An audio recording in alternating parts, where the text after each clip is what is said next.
গতকাল সোমবার কালবৈশাখী ঝড়ে চট্টগ্রাম নগরের বিভিন্ন এলাকায় ব্যাপক ক্ষয়ক্ষতির ঘটনা ঘটেছে। সেই সাথে কয়েক ঘন্টার ভারী বৃষ্টিতে জলাবদ্ধতা দেখা দিয়েছে নগরের বেশ কয়েকটি গুরুত্বপূর্ণ সড়কে।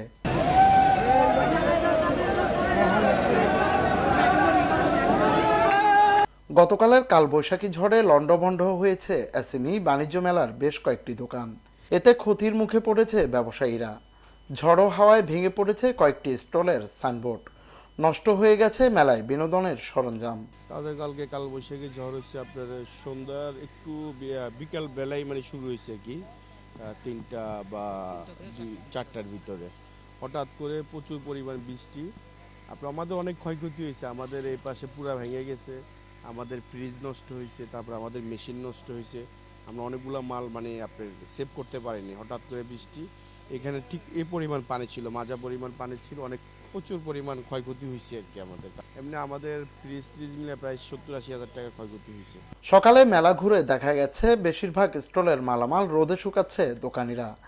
মেলার ভেতরে জলাবদ্ধতার ফলে নষ্ট হয়েছে অনেক মালামাল। আমাদের ইউজ পরিমাণ এখানে পানি উঠছে, হাঁটুর উপরে হবে পানি উঠছে। তো আমাদের ইউজ পরিমাণ মাল নষ্ট হয়ে গেছে, যে পানিতে ভিজছে। আমাদের এই যে স্টাফরা কষ্ট পাচ্ছে, এটা এখন মোছা, আবার ক্লিন করা, আবার নতুন করে গোছানো। ক্ষয়ক্ষতি হয়েছে, বৃষ্টিতে পানি দোকানের নিচে প্রায় 2 হাত পানি হয়েছে, কার্পেট ভিজে গেছে, অনেক ক্ষয়ক্ষতি হয়েছে। এদিকে নগরীর কাজীরদেউরি এলাকার সার্কিট হাউসের পাশে দুটি গাছ বাতাসের চাপে উপড়ে গেছে। এতে করে বিদ্যুতের ট্রান্সফরমার সহ খুঁটি ভেঙে পড়ে যায়।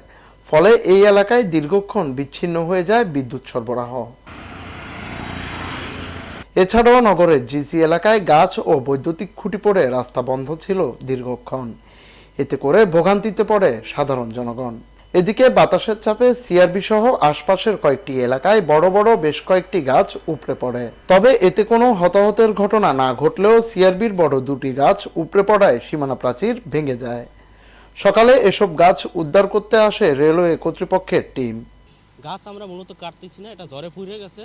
তো আমাদের বাংলোর অনেক ক্ষয়ক্ষতি হয়েছে, সুতরাং এই জন্য আমরা গাছটা করে রাখতেছি, হয়তো বা পরে আমরা অফিসে নিয়ে যাবো। এটা আমার জানা মতে এইখানে একটা পড়ছে, গোয়ালপাড়া একটা পড়ছে, এমনকি পলো গ্রাউন্ডও 2টা পড়ছে। দেয়াল এই যে আপনারা দেখতেছেন, দেয়াল ভাঙা পড়ছে এখানে। আর অন্য কোথাও ওইরকম আর একটা যেটা পড়ছে গোয়ালপাড়া, ওটা প্রায় একটু হইলে অ্যাক্সিডেন্ট করতো। এমন বৃষ্টি টানা 7 দিন চলতে পারে বলে পূর্বাভাস দিয়েছে আবহাওয়া অফিস। একই সঙ্গে চলতি মাসে ঘূর্ণিঝড়েরও ইঙ্গিত দিয়েছে আবহাওয়া অফিস।